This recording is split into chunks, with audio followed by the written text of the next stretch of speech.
Welcome to Bloomberg ETF IQ. I'm Scarlett Fu. And I'm Katie Greifeld. And Scarlett, happy first day of the second half. Happy third quarter, too. It's amazing. Let's get to the biggest stories right now in the more than $12 trillion global ETF industry. And as the second half of the year officially begins, we'll discuss the flows, bonds, and any potential for risks ahead for the next 6 months and beyond. Plus, we'll be diving into Australia's ETF market, which has become one of the fastest growing in the world, with the CEO of BetaShares. And we celebrate the upcoming 4th of July holiday with a look at a Patriotic ETF. But as always, before we get there, Eric Balchunas from Bloomberg Intelligence here with us now, looking at the flows. Eric, what do you got? Katie, Scarlett, the flows are pretty powerful. A lot of fireworks in the flows as well, namely in SPY. 16 billion, that is a ton of money. If you go back like 3 or 4 years in SPY, this would be the second biggest week ever. Then the Qs, not to be left behind, is 4.7 billion, also a massive week. And IVV, right? You've got 3.5 billion. So you've got traders, retail, all buying in. TLT is the most interesting to me here. Again, this sort of siren call trade of betting on the Fed to lower rates, drawing in yet more money. We'll go over that in a minute. Let's look at the outflows, and you can see some of the tickers on here are weird, right? It's Vanguard and CALS. These are the tickers that had some rebalancing going on, so these are sort of artificial outflows, so I won't really address them here, but sometimes that happens where if a rebalance happens, you'll see outflows that are the opposite of the inflows last week. Let's focus in on that bond situation, though, with TLT. This is really interesting. This is a look at the flows monthly of all the duration buckets in bonds, so ultra short, short-term, intermediate, and long-term. And you notice that intermediate, long, and ultra short taking in money. Short term is not taking in money, which is interesting. So people are sort of saying, hey, look, on the ultra short side, I can go get 5% yield. That's great. That's T-bill and chill. On the TLT side, I can make a bet that rates are going to fall, presumably by the Fed cutting rates. And so you have sort of this barbell approach in bonds. But Katie, in the middle is short term, sort of in a no man's land. All right, Eric, thank you so much. And joining our conversation now, I'm pleased to say we have Valerie Grimba. She is Director of Global ETF Sales and Strategy over at RBC Capital Markets. Great to see you in person again. Thank you so much for having me back, Katie. Let's start with what Eric left off on. And I think it's pretty interesting, as he highlighted, that it's just the short term, not the ultra short, not the long, short-term bonds that don't seem to be getting any love so far. Is that the case from what you're seeing from clients and broadly in Canada? Yeah, absolutely. I very much agree with all of Eric's points there. We're seeing movement into the ultra short region. Of course, that makes sense right now. Yields have kind of hung in there longer than expected this year. And then we're seeing Canadian investors move to more of an intermediate duration. Maybe that's in the Canadians' DNA. We're a little bit more risk adverse. And so they're seeing kind of the value opportunity in this kind of 3 to 7 year duration period. Let's talk a little bit about equity flows, because as Katie was mentioning, it is the first day of the second half. It's also a brand new quarter as well. There is this narrative that there's going to be a wall of money that's moving into passive equity allocations, and it'll really lift equity markets in July. Do you buy into that idea? Yes, well, I mean, we're certainly kind of waiting with bated breath to see. In Canada, we saw a ton of a lot of money move into kind of cash-like ETFs, and so I think we'll see that kind of start to come out here. And as far as equity allocations go, we've seen that certainly ramp up here.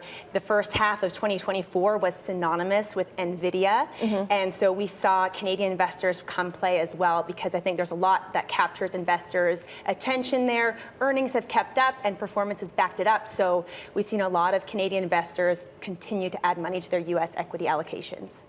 And you know, one thing you have in here, which is obviously a global phenomenon, is covered call ETFs. This is a trend we've seen go hot and heavy here in the U.S. as the aggregate bond index has sort of failed investors. It doesn't keep up with inflation. It doesn't hedge you in a downturn. So these older investors are looking for something else, and they're willing to give up upside. And it sounds like that's the case in Canada, too, with the covered call. Absolutely. And I've actually had to eat a little bit of humble pie here because we've talked about this kind of for the past 2 years. Canadians have been piling money into covered call ETFs. And it's really been incredible in this insatiable demand for yield products.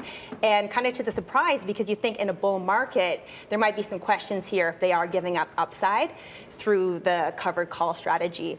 But what we've seen is that investors are looking at covered call strategies kind of as a specific sleeve, a specific allocation where yield is really the focus, and any kind of capital gain appreciation is just upside.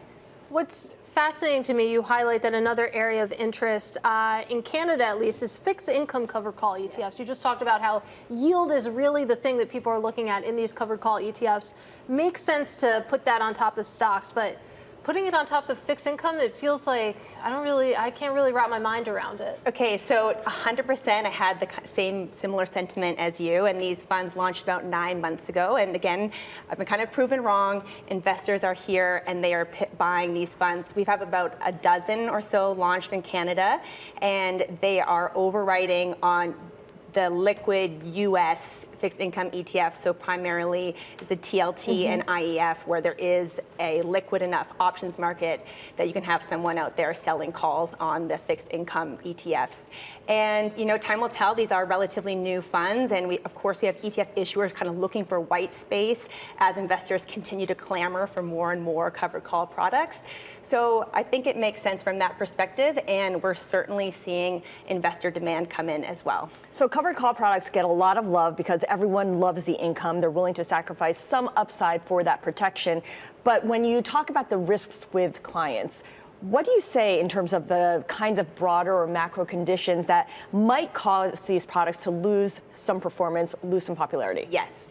And I think this is really like the devil's in the details, and you need to look under the hood because there's also a variety of mechanisms that can be used in the underlying portfolio. You need to know, is the portfolio manager writing calls on an index, or can they go in and select specific companies? Like, can they overwrite on NVIDIA and Tesla because they see opportunity? That's going to provide a very wide set of return outcomes. And so I think we always remind investors kind of do their due diligence here, look under the hood, because there is a wide variety of outcomes for ETFs that could have very similar titles. You also want to talk about AI ETFs. It's interesting, there's AI theme. Those are okay. They take in a couple $100 million, no big deal. I'd argue you get a lot of AI already in your S&P because NVIDIA is like dominating. But AI in the active. Yes. This has failed in the US. Nobody can get this working. I just think because they're more expensive and they trade more, and so they have the same problems a human does. Do you have the same thing in Canada?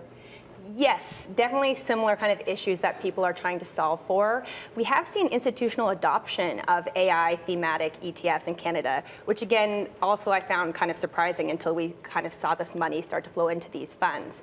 Now, when we talk about thematic AI, this is kind of the AI enablers. So again, it is NVIDIA show, it is Microsoft, it is Google, it is these companies that are going to make artificial intelligence happen. What I think is a far more interesting view is kind of the AI beneficiaries. So if I'm an investor and I want to hold a portfolio of stocks that are going to benefit from rolling out AI in my business, so I can start up some cost-cutting initiatives, I can really kind of drive profitability through AI, I'd love to be able to own that through an ETF. And we're working our way through the buzzwords. We got through covered call. We got through, of course, AI. Yes. Let's go to Ethereum, of course. Okay. Canada does have spot Ether ETFs. Of course, we're awaiting approval over here in the U.S. and the eventual launch. What lessons can U.S. investors and U.S. issuers take away from the Canadian spot Ether experiment? Yeah, so I would say it was pretty smooth sailing here in Canada. I mean, not to brag, but we were only 2 months between spot Bitcoin and spot Ether listing. So it was pretty back-to-back. This is the start of 2021. And to a lot of fanfare, so I'm sure you'll have that here as well. But, current AUM stands at $1.5 billion in Ether ETFs, which might sound a bit small fry, but there is about $4.5 billion in Bitcoin ETFs. So the ratio is about 3 to 1 on assets from Bitcoin to Ether. So I'd argue that's not an insignificant amount, and that's probably something here to stay. And then looking forward, in Canada, we have a one-ticker solution for multiple cryptocurrencies within an ETF. And I think that gets really exciting when we talk about the advancement of digital assets within ETF wrappers. And just real quick, Bitcoin pitched to the boomers as digital gold. Okay, got it. Sure. How do you pitch Ether? How is it getting to those older investors? You know what? Again, that's a little bit out of my wheelhouse, but I think it is adding that diversity mix, right? I'm not all in on Bitcoin. Obviously there's the whole staking thing, which we're not going to get into here, but again, if you can kind of layer in broad cryptocurrency exposure, and then it's not just I'm on the whims of Bitcoin and Mt. Gox, that's the news of this week. I can have kind of a diversified book of cryptocurrency instead. I think that makes a lot of sense. Diversification, you have to say it in it's every the good one pitch. free lunch, and add that to the bingo card too. There you go. Valerie, it's always great to see you. Really appreciate you taking the time. Our thanks to Valerie Grimba of RBC Capital Markets. Now coming up, the power of NVIDIA is undeniable, but we're going to take a look at the funds that are able to beat the market without the chip maker. This is ETF IQ on Bloomberg.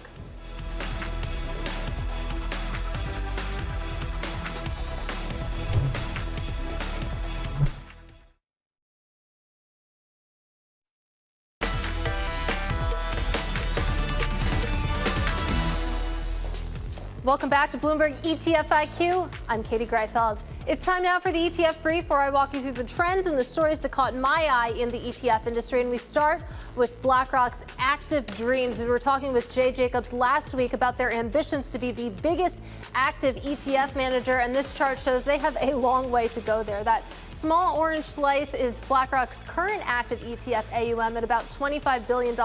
The overall pie, of course, is close to $700 billion, so a lot of wood to chop there. But as we keep mentioning, it is the second half, so let's take a look at equity ETF inflows in the first half of 2024, and they were robust, to say the least. $262 billion coming into equity ETFs so far in 2024. That should have us on track to be 2023, 2022.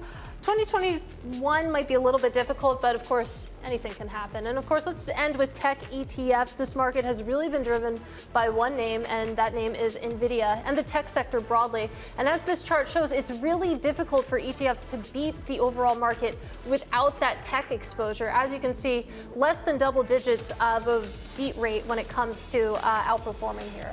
Yeah, so many questions. This just raises so many questions. So let's talk about this with Athanasios Sarafagis of Bloomberg Intelligence. So I think this is fascinating that you guys took a deep dive into the kinds of ETFs that outperform the broader market without NVIDIA. What kind of funds do that? Thematically, what do they look like? Yeah, for sure. So there's three categories that really stuck out. Crypto being number one. That was definitely probably the best performing sector. They have some NVIDIA exposure, but very little. The second one was just a splattering of random countries.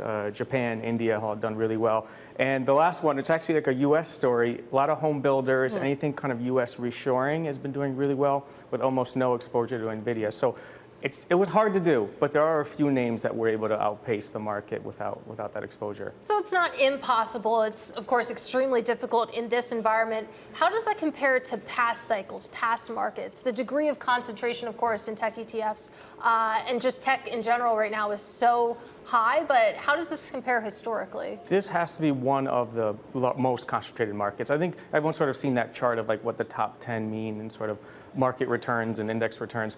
But also ETFs were not as big, let's say, in the past when the market was really concentrated. So I think that first chart you showed was spot on, that it's been really hard to perform without tech. But if you're a contrarian, you can look at other there are ETFs that are able to do it, but I think it's just not an ETF problem, it's a market problem. Everything tends to be market cap weighted. Tech is going to eat up a lot of your allocations. But I think smart beta is a way to combat that. They tend to not be market cap weighted as much. So if you're maybe looking to avoid market concentration, that's an interesting area to look at. I mean, it has to be hard to avoid tech. They make up 32% of the S&P 500. You include communication services, that's another 9%. So what kinds of ETFs are able to hold less than tech's weighting in their fund? Sure. So you can look at sectors that obviously just completely avoid it. Equal weight is another interesting way. So you're still getting tech. It's a little bit more watered down if you think that maybe NVIDIA and Apple are a little bit too frothy. That's another way to do it. Or weighting it on some other way, value, quality, any kind of a smart beta factor tends to also be underweight tech compared to some of the market cap weighted ones. All right, Athanasios Sarafagis of Bloomberg Intelligence, thank you so much. And of course, you can check out his research on the terminal. Still ahead, we're going to drill down into the Australian market with the CEO of BetaShares next. This is ETF IQ on Bloomberg.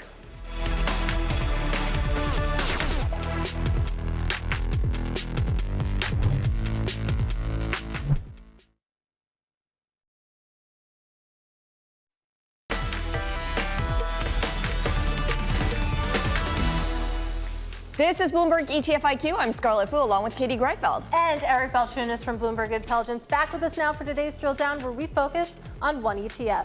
Eric, hit it. Katie, today we are looking at the BetaShares NASDAQ 100.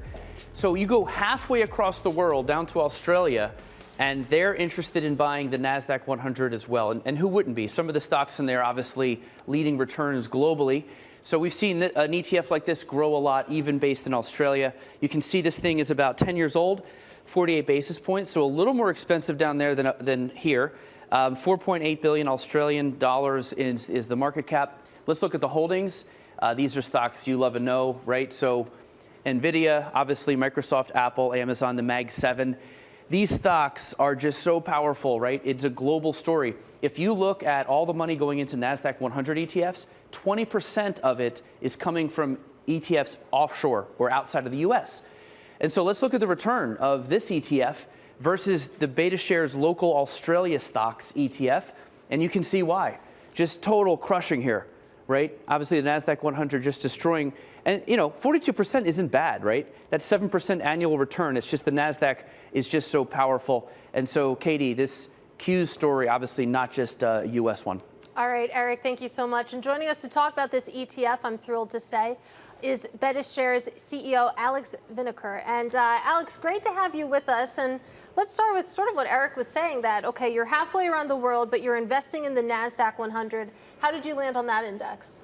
Well, look, NASDAQ 100 obviously doesn't need much introduction. It's one of the global headline indices, and interestingly, a fantastic complement for Australian investors to the exposure in the local economy. Australian economy is dominated by the financials industry and the resources, basically. So we have very long companies like BHP and Rio and other companies that are, global miners.